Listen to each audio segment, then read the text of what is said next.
وسلم على رسوله الكريم اما بعد فاعوذ بالله من الشيطان الرجيم بسم الله الرحمن الرحيم ان الله وملائكته يصلون على النبي يا ايها الذين امنوا صلوا عليه وسلموا تسليما اللهم صل على سيدنا مولانا محمد وعلى ال سيدنا مولانا محمد وبارك وسلم صلاه وسلام عليك يا رسول الله صلى الله تعالى عليه واله وسلم۔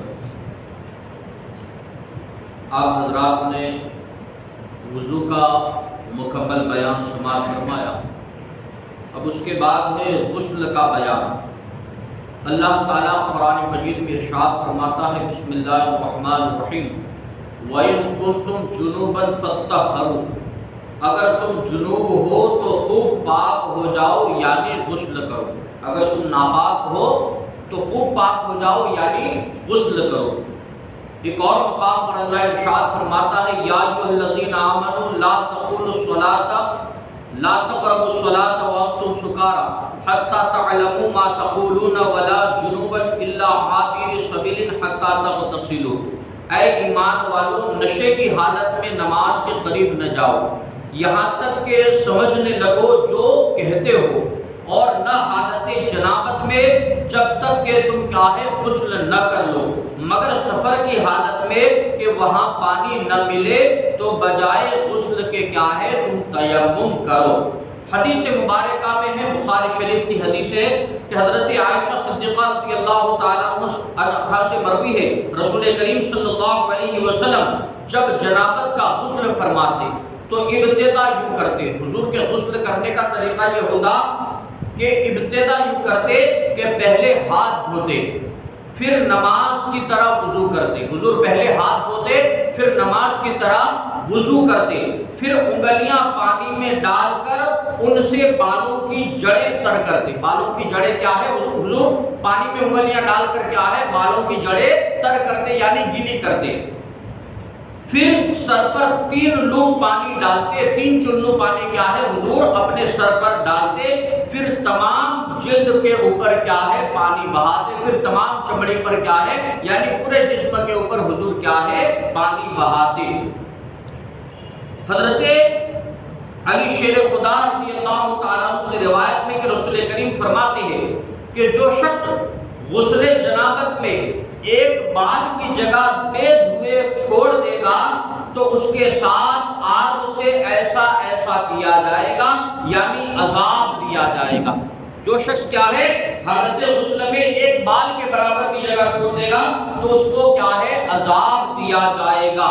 تو حضرت علی آگے فرماتے ہیں کہ اسی وجہ سے جب سے میں نے یہ حدیث سنی تو اسی وجہ سے میں نے اپنے سر کے ساتھ دشمنی کر لی۔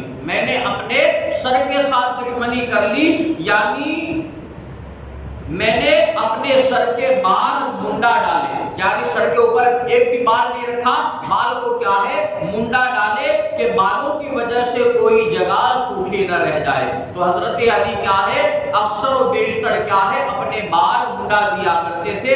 تو یہ حدیث مبارکہ سننے کے بعد ہی حضرت علی نے کیا ہے اپنے بالوں کو منڈوانا شروع کر دیا کہ کہیں غسل میں اگر کیا ہے بال کے برابر بھی جگہ پوری رہ گئی تو کہیں آگ کا عذاب نہ دیا جائے۔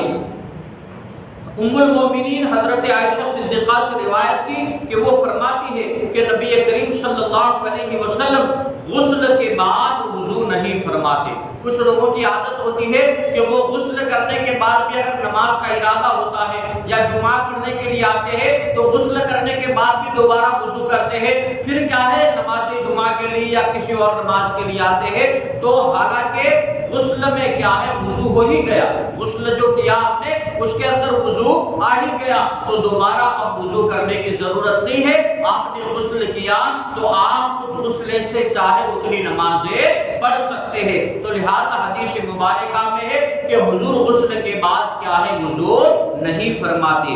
ایک اور حدیث مبارکہ رسول کریم صلی اللہ علیہ وسلم نے ایک شخص کو میدان میں نہاتے ہوئے ملاحظہ فرمایا۔ میدان میں وہ شخص نہا رہا تھا، پھر منبر پر حضور تشریف لے گئے، حمد باری کی اور اس کے بعد میرے نبی نے فرمایا کہ اللہ تعالیٰ حیا فرمانے والا اور پردہ پوش ہے۔ اللہ حیا فرمانے چھپانے والا اور پردہ پوش ہے، حیا اور پردہ کرنے کو دوست رکھتا ہے۔ جب تم میں سے کوئی نہائے تو اسے پردہ کر لینا لازم ہے۔ وہ شخص کیا ہے، باہر ہی نہا رہا تھا تو حضور کیا ہے، اس کا عموماً سطر کھلا ہوا ہوگا، تو آقا کائنات نے کیا ارشاد فرمایا کہ اللہ حیا کو پسند فرماتا ہے، تم میں سے کوئی نہائے تو کیا ہے، پردہ کر لے۔ آج بھی کیا ہے، اکثر و بیشتر جگہ پر یہ دیکھا گیا ہے کہ اکثر مرد کیا ہے، گھر کے باہر نہاتے ہیں اور اتنے اونچے اونچے چڈے پہنتے ہیں جس سے کیا ہے، ان کا سطر بالکل ظاہراً دکھتا ہے،